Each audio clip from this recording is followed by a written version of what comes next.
안녕하세요. 지난 3월 육군 제대하고 이번 가을 학기부터 서울대 복학을 준비하고 있는 20대 청년입니다. 이 채널은 저희 외할머니가 즐겨들어서 알게 됐습니다. 좋은 글, 감동 사연이라며 카톡으로 링크 주소주를 공유해 주셨거든요. 아마 이 글을 외할머니가 들으실지도 모르니까 한자 한자 진심을 담아야 할 것 같네요. 저는 초등학교 6학년 때까지 선비의 고장, 경북 영주시의 작은 시골 마을에서 자랐습니다. 아빠와 엄마는 맞벌이를 하느라 도무지 아이를 돌볼 여력이 없어서 저를 외가댁에 맡기셨거든요. 두 분은 같은 광고 대행사에서 일하셨는데 무사안이란 느긋한 아빠와 달리 엄마는 성공해야 한다는 목표의식이 뚜렷한 분이셨어요. 자신의 경력을 쌓기 위해서 정말 불도저처럼 밀고 나아가셨습니다. 업무에 필요한 교육연수 세미나는 빠지지 않았고 승진에 도움이 된다 싶으면 서슴지 않고 대학원에 진학해 학위를 땄으며 해마다 자격증을 따느라 바빴습니다. 감자 없는 기계처럼 일에 집중하는 사람에게 자식이 생겼으니 얼마나 짐 같은 존재였을까요? 저를 임신했을 때 낙태를 하지 않고 낳은 것이 신기할 정도예요. 엄마에게 저는 신의 선물도 축복도 아닌 인생의 장애고 재앙이 아니었을까 싶어요. 엄마는 출산 육아휴직을 다 채우지도 않고 저를 외가댁으로 보냈다고 합니다. 엄마, 수단위로 바뀌고 변화무쌍하지. 젊고 빠릿빠릿한 애들은 미물처럼 밀고 들어오지. 지금 내 자리를 지키려면 어쩔 수가 없어. 김서방도 그리 생각하나? 저 2살도 안 된 삐덩이를 나한테 맡겨도 되겠나? 아유, 저야 감사한 일이죠. 맞벌이 부부의 애환이 이렇습니다. 그래, 그럼 내가 얼마 동안 세훈이를 돌보면 되겠노? 일단 1년 정도면 되지 않을까? 수시로 찾아올게. 양육비도 섭섭치 않게 드릴게. 아이고 마태했다. 내 손주 외할미가 키우는데 양육비가 뭔 말이고 섭섭그러? 아닙니다 장모님. 이거 얼마 안 되지만 장모님 용돈도 하시고 우리 세훈이 맛있는 거 많이 해주십시오. 아이고 마태했다 카이.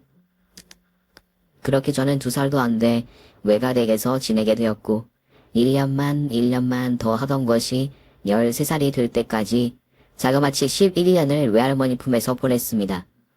저는 부모와 떨어져 외할머니와 사는 것이 하등 이상하지 않았고 오히려 신나는 일이었습니다. 앞산과 뒷산에서 들려오는 새소리도 좋았고 뒤뜰 감나무 위에서 울어대던 매미 소리도 좋았습니다. 저는 자연 속에서 새까맣게 그을린 건강하고 개구진 시골 아이로 자랐습니다. 제가 워낙 활동적인 데다 달리기도 곧잘하였기에 외할머니가 저를 돌보는 일은 여간 힘든 게 아니었습니다. 7살 무렵에는 외할머니에게 잡기놀이를 하자면서 갑자기 대문 밖으로 뛰쳐나가 버려서 외할머니가 저를 곧장 뒤쫓았지만 그만 힘에 붙여서 저를 못 따라 잡으셨어요. 그 길로 제가 하수구 구멍으로 빠지는 바람에 외할머니의 심장을 철렁하게 만들었죠. 온몸은 냄새나는 오물을 지렵히고 왼팔뼈가 부러져서 병원 신세를 지고 말았는데 그때 외할머니는 제 병간호로 한숨도 주무시지 않고 눈물을 훔치셨습니다. 하유 내 새끼 많이 아프나? 어쩌노 아파서? 어머 울지 말어. 내 괴언토. 그래도 수술을 안 해도 된다 카이. 얼마나 다행이고 너가 얼마 알면 기겁을 할 낀데 오약고 이 일을 할머니 정신 못 차린다고 니 데리고 간다고 하면 어쩌노? 엄마가 저를 데려갈 리가요? 그럴 리가 없었습니다. 하지만 설날 연휴를 보내러 왔다가 그 일을 전해 듣고 엄마는 아무 잘못 없는 외할머니 탓만 했어요. 엄마는 진짜 자기밖에 모르는 이기적인 성격이었습니다. 엄마는 1남 2녀의 막내였는데 외할아버지가 병환으로 돌아가시는 바람에 엄마는 유복자로 태어났습니다. 외할아버지의 얼굴도 모른 채 자란 엄마는 외할머니에게 특히 더 아픈 손가락이었죠.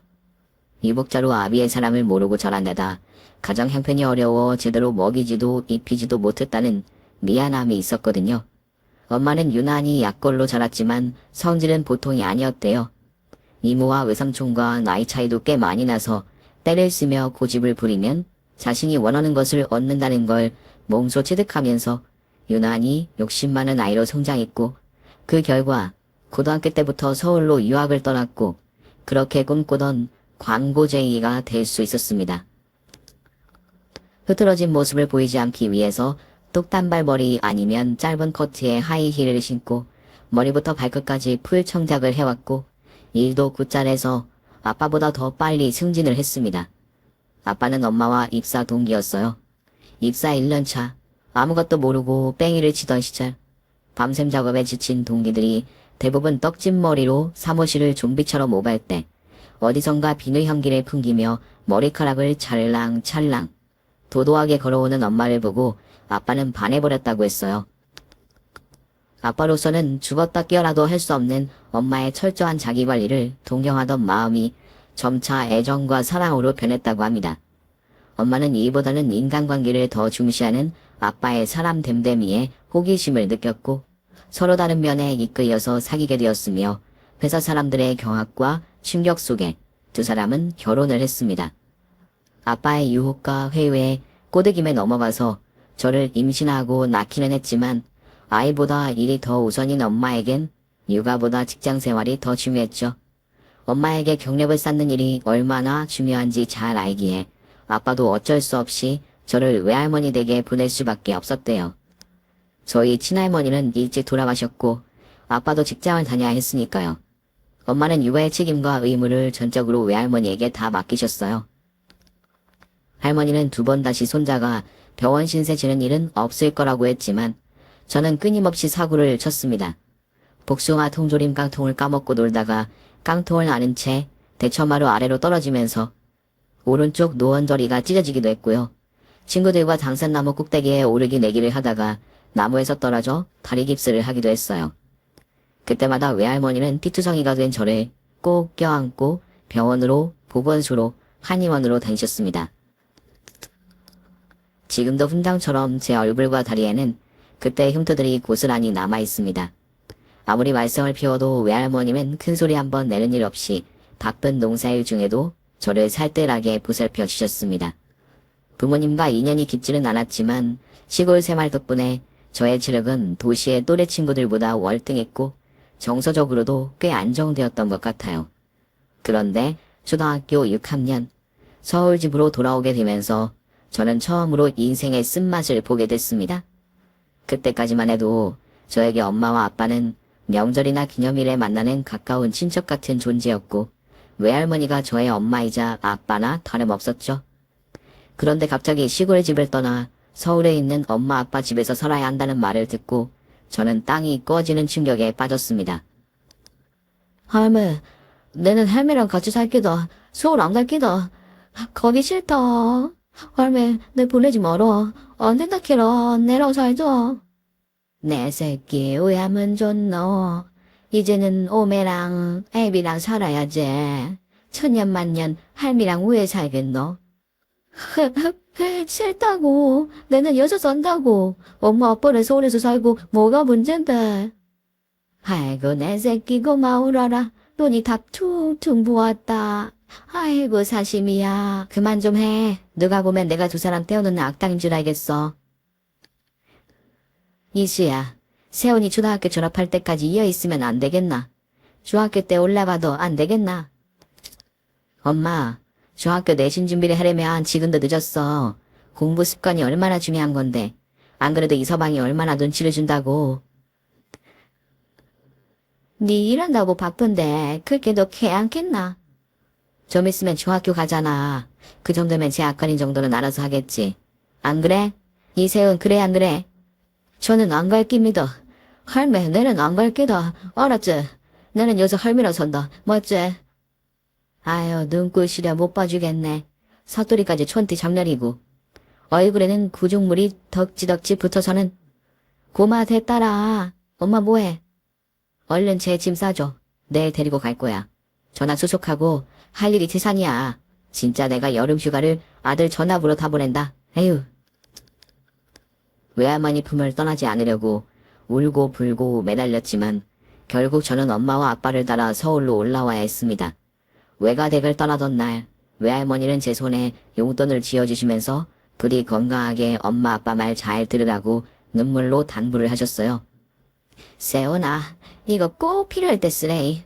엄마 아빠 말 잘 듣고 공부도 열심히 하고, 알겠지? 외할머니는 아빠 차가 보이지 않을 때까지 손을 흔들어 주셨고, 저는 그 모습에 제 눈에 담았습니다. 아무리 눈물을 닦아도 그렁그렁 눈물이 차올라서 할머니가 흐릿해 보여서 더 슬펐습니다. 그렇게 이별하고 올라온 서울은 진짜 신세계였어요.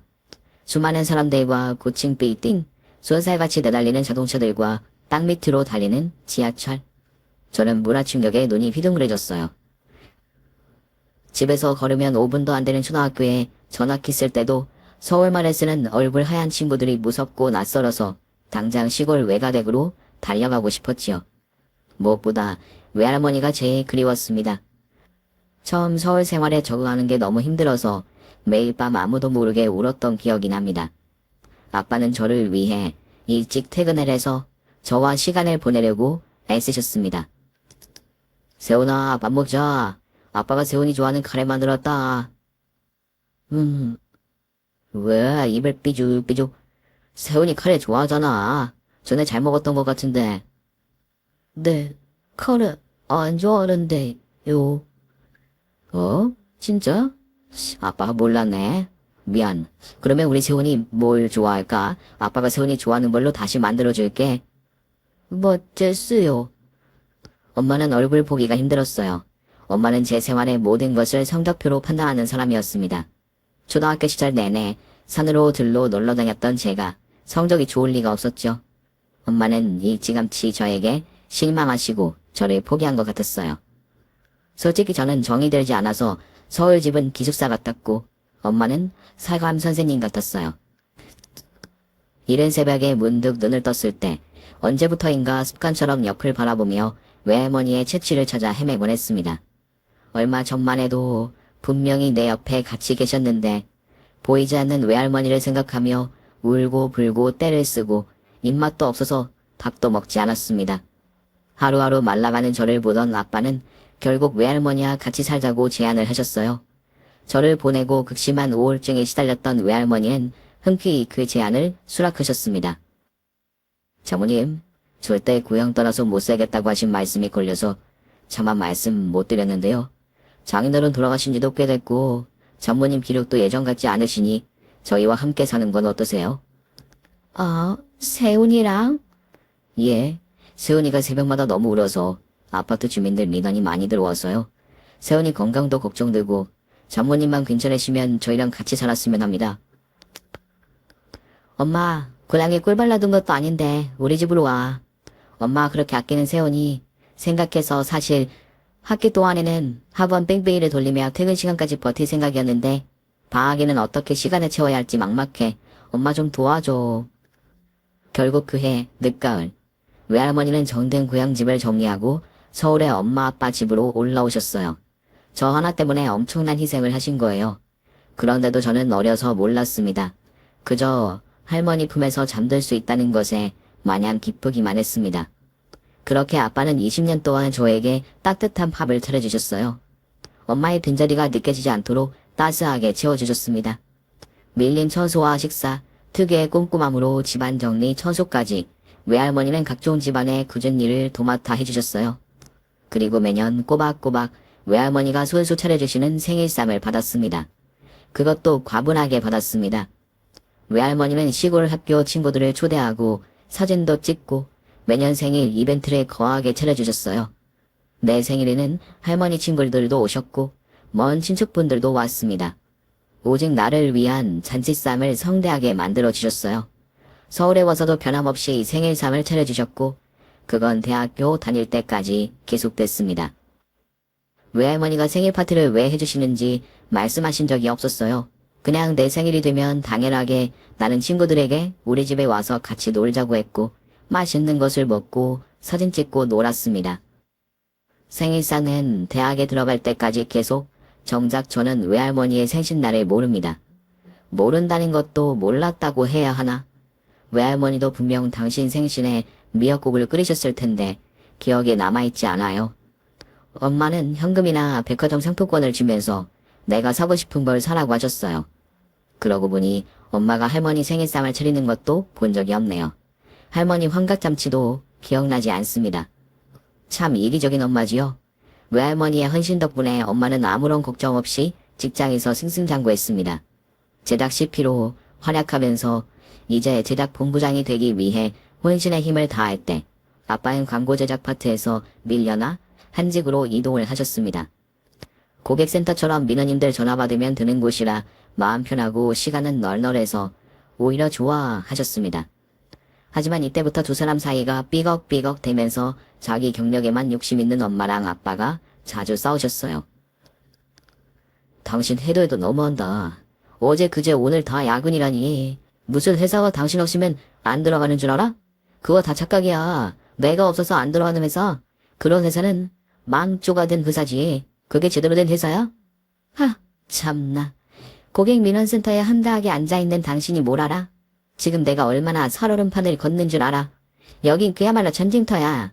실력도 없는 것들이 라인 잘 타서 윗사람한테 아부하고 승진하려고 혈안이 되어 있는데 나는 도리아청청 오직 실력으로 승부하고 있잖아. 그게 얼마나 피말리는 일인지 알아? 당신 이 욕심 실력 알지 알아. 하지만 당신 엄마이기도 하잖아. 딸이기도 하고 장모님이랑 세훈이 온 지 2년이 다 돼가는데 집에 있는 날이 없으니 이제는 내가 장모님 보기가 민망할 정도야. 그게 뭐 어때서? 다른 집 엄마들은 애 낳기만 해. 엄마가 다 키워줄게 하는데 내가 엄마 찬스 쓰는 게 뭐가 나빠? 당신은 세훈이가 눈에 밟히지도 않아? 애가 아직도 우리한테 대면대면 서먹서먹하고 우리보다 장모님을 더 따르고 의지하는 게 신경 쓰이지 않냐고. 할머니 손에 자라도 사랑받고 자란 아이는 아무 문제 없어. 세훈이가 나보다 할머니를 더 좋아하는 게 뭐 어때서? 이제 세훈이 고등학교 내신 준비도 해야 하는데 애 학교 생활이며 성적은 그런 건 당신 머릿속에 아예 없어? 제가 공부를 못하는 게 왜 내 탓이야? 어머니 말하면 할머니 탓이지. 말했잖아. 제 머리로는 대학도 못 가. 취업 잘 되는 전문대는 알아보자고. 네. 초등학교 시절 도시의 아이들과 달리 학원도 안 다니고 들로 산으로 맘껏 놀러 다녔고 중학교 시절은 서울 생활에 적응하느라 학교 성적이 저조했습니다. 그런데 막상 엄마한테 학습지 진학 취급을 받으니 제 마음속 깊은 곳에서 오기가 차올랐습니다. 내 성적이 곧 나와 내 외할머니의 자존심이라는 자각이 커다란 동기부여가 되었습니다. 할머니 손에 자라서 머리 나쁘다는 말을 듣고 싶지도 않았어요. 엄마에게 보란듯이 공부해서 최고의 대학에 들어가 주마. 이런 마음으로 학교 수업에 초집중하면서 저는 조금씩 공부의 재미를 느끼기 시작했습니다. 공부가 재미있어서 새벽까지 책상에 앉아있는 날이 많아졌습니다. 외할머니는 오로지 제 건강을 걱정하셨어요. 아이고 내 새끼 공부도 좋지만 잠도 자가면서 해야지. 어제도 새벽까지 공부를 하고 있던데 그렇게 무리하다가 쓰러지면 오잖아. 문제없어요 할머니. 나 진짜로 거짓말 아니고 공부가 제일 재미있어. 아이고야 별일이대. 공부가 재미있다 캤나. 내 성질이지만 니는 진짜로 별나대. 할머니 나 이러다가 서울대 갈지도 몰라. 뭐 서울대래? 그게 대한민국에서 최고로 알아주는 데 아이가. 아이고 마야 그렇게 좋은 대학교를 우리 손주가 다니면은 이 할미는 동네 사람들 불러다가 덩시덩시 춤추고 잔치를 성대하게 비리끼다. 으이고 생각만 해도 좋네. 와 이리 가슴이 뛰노. 진짜로? 생각만 해도 그렇게 좋나? 하모 기특한 내 새끼. 근데 서울대 갈 기라고 고생하는 건 한 개도 안 좋다. 할매가 바라는 건 하나밖에 없대. 건강만 해래. 알았나? 저는 할머니를 향해 고개를 크게 끄덕였습니다. 오고 내 새끼 예쁜 내 손주. 농사일로 검게 그을리고 굵어진 손마디.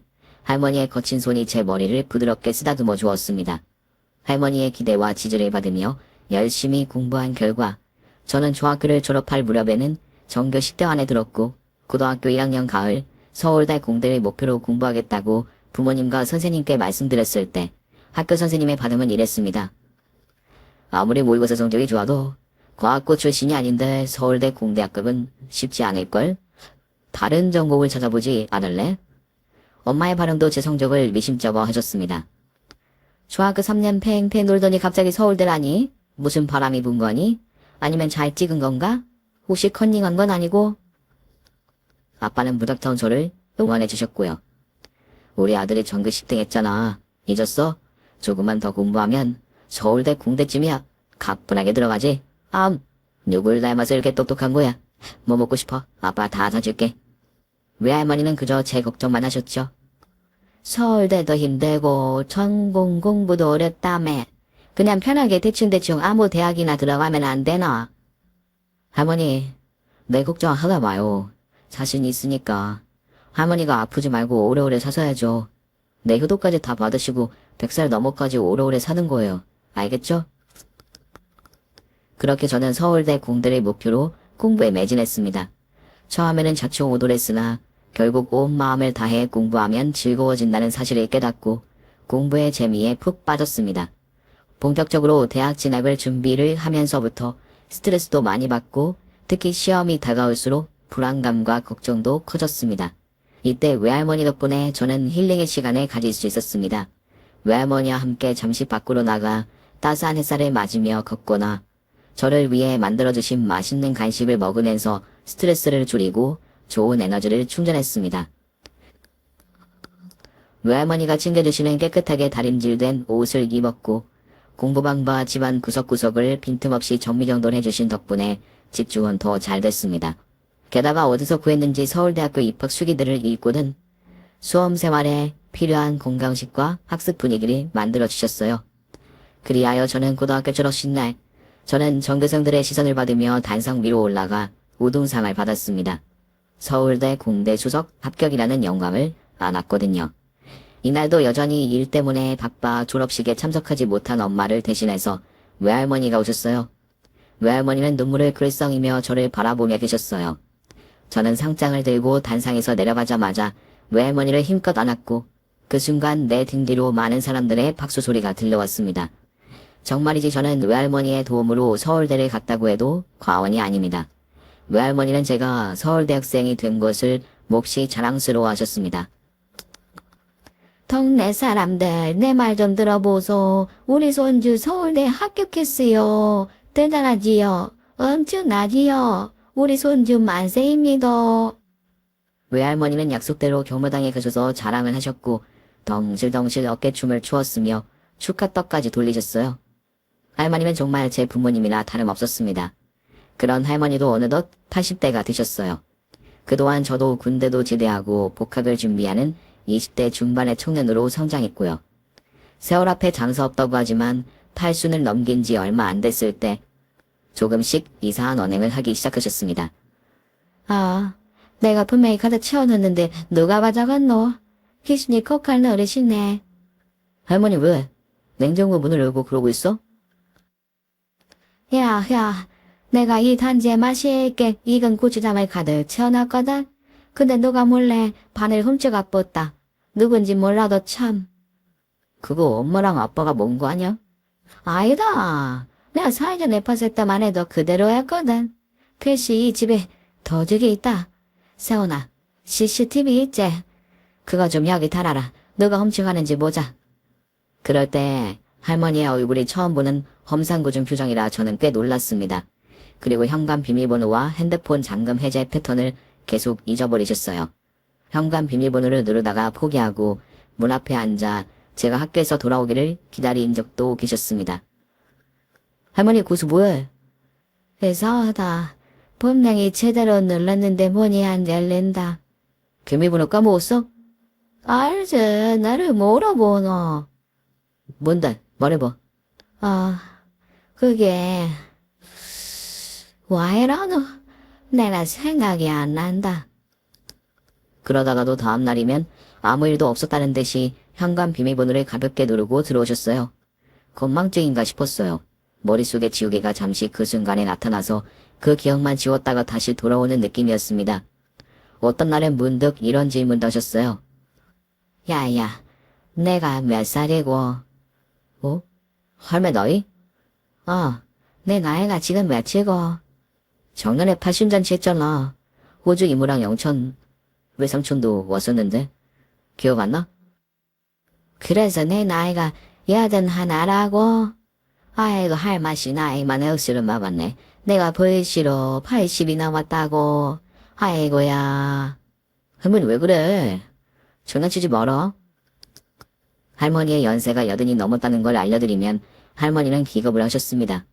저는 너무 걱정이 돼서 아빠와 엄마에게 할머니의 이상 상태를 전했고, 얼마 지나지 않아 부모님도 외할머니의 행동이 이상한 걸 눈치채셨어요. 엄마는 외할머니를 모시고 보건소로 가서 치매 검사를 받게 하셨고, 외할머니는 알츠하이머성 치매 초기 진단을 받으셨습니다. 아직 눈빛이나 대화에서 별 이상을 못 느꼈기 때문에 외할머니의 치매 진단이 저희 가족에겐 충격이었습니다. 장모님, 병원에선 의사가 뇌 영양제라고 생각하시고 꾸준히 드시면 더 안 나빠진다니까 걱정 마세요. 다 잘 될 겁니다. 할머니, 마음 편히 먹어. 약 꼬박꼬박 챙겨 먹고 그러면 다 잘 될 거야. 이서봐, 세원아, 내 걔한테 내 나이에 치매 안 걸리는 게 이상한 거 아이가. 내는 치매도 별로 겁 안 난다. 할머니가 말씀은 이렇게 하셨지만 아빠 몰래 가느다랗게 한숨을 쉬셨습니다. 외할머니의 치매 증상은 나날이 진행 중이었어요. 어떤 날엔 가스레인지에 된장국을 올려놓고 깜빡해서 냄비를 새까맣게 태우기도 했고, 냉장고에서 햄주나 걸레가 나오기도 했어요. 그럴 때마다 엄마는 소리를 빽빽 지르면서 외할머니를 나무라고 요양원에 보내야 한다고 주장했습니다. 냉장고에 걸레를 왜 넣어? 엄마 진짜 사람 쏟아지는 거 보고 싶어? 나도 숨 좀 쉬자. 여보, 왜 그래? 장모님 무안하게. 장모님 지금 아프신 분이야. 아프면 이래도 돼? 사람 바빠 죽겠는데 이제 엄마 뒤치락거리 해야 돼? 엄마가 맨날 사고를 치니까 수습은 내 차지잖아. 세훈이도 나도 덮고 있잖아. 당신 스트레스가 심해서 그런 건 알겠는데 무작정 소리를 지르면 장모님 병세만 더 나빠질 거야. 외할머니가 기어들어가는 목소리로 말했습니다. 미안하다. 내가 정신이 없어서 우리 딸내미한테 자꾸 침만 대서 미안하다. 엄마, 이럴 바에야 엄마 실버 요양원에 들어가는 거 어때? 나도 회사 다니랴 집안일 보랴 정신이 하나도 없어. 당장 감사와 내일이라 내 코가 석잔데 엄마 부양할 상황도 아니고. 여보, 그게 뭔 말이야? 아직 요양원에 가실 정도는 아니잖아. 저도 참지 못하고 소리를 지르고 말았습니다. 엄마 미쳤어? 지금까지 엄마 대신 집안일 다 하신 분한테 할 소리냐고. 외할머니가 요양원 소리를 듣고 놀라서 오돌오돌 떨면서 오셨습니다. 요양원은 한다 했기다. 내가 들어서 안다. 거기 들어가면 죽어야지 나온다겠다. 살아서 나온 사람이 없다겠다. 내 거기 가느니 차라리 고향 가서 죽고 싶다. 할머니 안 가. 요양원 걱정 마. 내가 못 가게 할게. 나랑 살면 돼. 제가 할머니의 손을 잡아주었습니다. 엄마는 제 말을 듣고 코웃음을 쳤어요.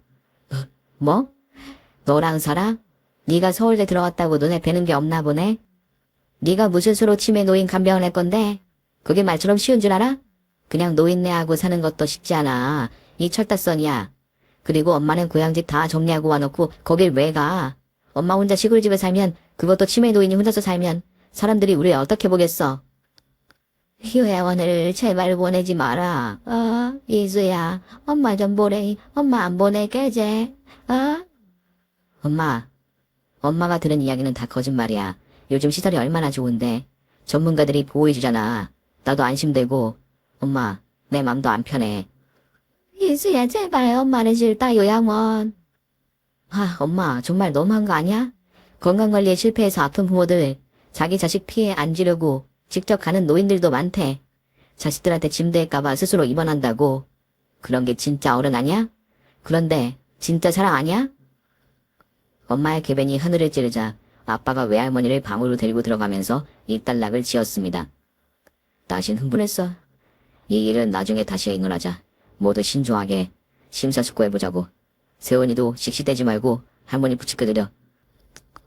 외할머니가 필요할 때 가정부처럼 부려먹고 외할머니가 아프니까 요양원에 환신짝처럼 버리려고 하는 엄마를 저는 도무지 용서할 수가 없었습니다. 그때 저는 외할머니의 병 때문에 치매 관련 소설들을 사서 꼼꼼하게 공부하고 있었고 조기에 발견해서 조기 치료를 하는 것이 중요하다는 것도 알았습니다. 완치는 안 되더라도 속도를 최대한 느리게, 최대한 더디게 진행될 수 있도록 약물 치료와 함께 심신을 안정시켜 주어야 한다는 것도요. 마음 같아서는 할머니와 제가 따로 독립을 할까 싶었지만 아직 저에겐 그럴 경제적 준비가 되어 있지 않았고 무엇보다 치매 노인이 살던 환경 바뀌면 증상은 더 심해질 수 있기에 다른 해결책을 찾아야 했습니다. 어떡하지? 저는 그날 밤을 꼬박 새우며 난제를 풀어갈 방법을 모색했고 새벽별이 반짝 빛나는 시각, 좋은 아이디어가 떠올랐습니다. 저는 곧바로 행동으로 옮겼습니다. 다음날 아침 일찍 물을 마시러 나온 엄마에게 꾸벅 인사를 하자 엄마는 어제의 일이 떠올랐는지 대면대면하게 저를 대했습니다. 안녕히 주무셨어요? 아, 일찍 일어났네. 어머니 혹시 이번 주말에 시간 되세요? 어? 별일 없긴 한데 그건 왜 묻니? 어제 제가 처음으로 엄마한테 대들었잖아요. 저도 놀랐지만 엄마도 놀라셨을 것 같아서 죄송해요. 엄마 사정도 있으신데 제가 너무 철없이 굴었죠. 저의 사과를 듣고 엄마 입꼬리가 실룩실룩 올라왔습니다. 우리 아들이 사과를 다 하고 해가 서쪽 있을 때겠네. 엄마, 저도 곰곰이 생각해보니까 엄마랑 저랑 추억이 하나도 없는 거예요. 할머니 손에 자라서 엄마랑 같이 뭘 해본 적이 없어서 어제 문득 그래서 우리 모자 사이가 일반적이지 않나 싶고 어떻게 하면 좋은 아들이 될 수 있을까 생각을 해봤거든요. 그래서 내린 결론, 엄마만 괜찮다면 엄마랑 단둘이 시간을 갖고 싶어요. 우리 둘이 여행한 적이 한 번도 없었잖아요. 어? 여행? 어디로 얼마나 가는데? 간다고 해도 멀리는 못 가. 엄마가 월차낼 형편 아닌 거 알지? 네, 알죠. 저 군생활 강원도에서 했잖아요. 엄마가 좋아하는 오대산 어때요? 괜찮다. 마침 단풍도 예쁠 철이잖아. 사원사, 월정사, 또 뭐 있더라? 사원사, 월정사 말고도 좋은 데가 많아요. 제가 숨어있는 명소를 알거든요. 엄마 복잡한 머리 식히고 아이디어 얻는데 최고의 장소. 제가 모실게요. 아유, 어제는 막 엄마를 잡아먹을 듯이 하더니 오늘은 효자가 됐네.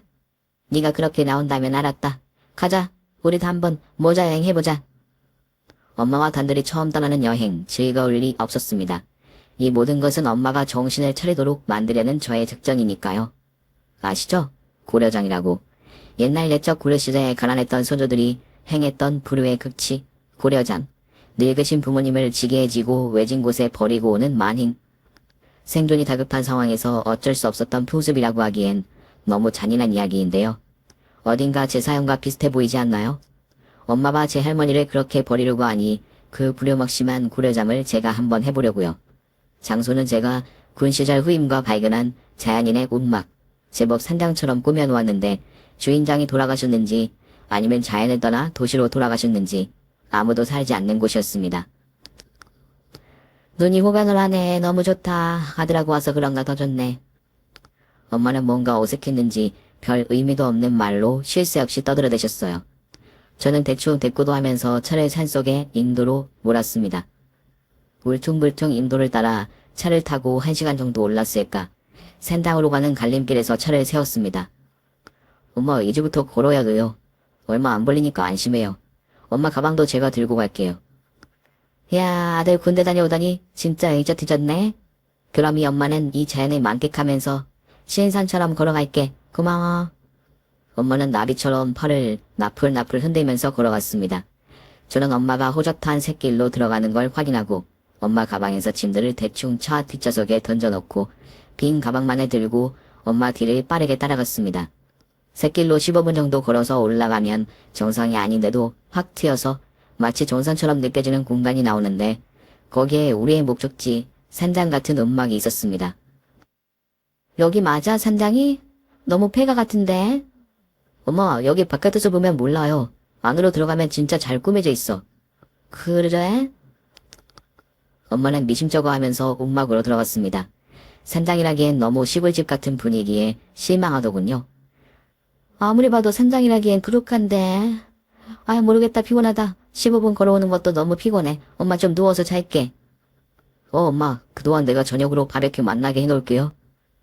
우리 아들 그런 것도 준비했어? 네 엄마. 화장실은 저기 아셨죠? 그래 엄마 좀 잘게. 엄마가 핸드백에서 휴대폰을 꺼내 탁자 위에 두는 것을 놓치지 않았습니다. 엄마는 피곤했는지 소파에 눕자마자 곧바로 잠이 들었고 저는 살금살금 탁자로 다가가서 엄마 휴대폰을 슬쩍 들고 밖으로 나왔습니다. 이로써 모든 것이 완벽하게 준비됐습니다. 저는 엄마가 자고 있는 움막을 뒤로 한 채 거의 뛰다시피 해서 산을 내려왔습니다. 그리고 갈림길에 두었던 차에 올라타고 곧장 집으로 향했습니다.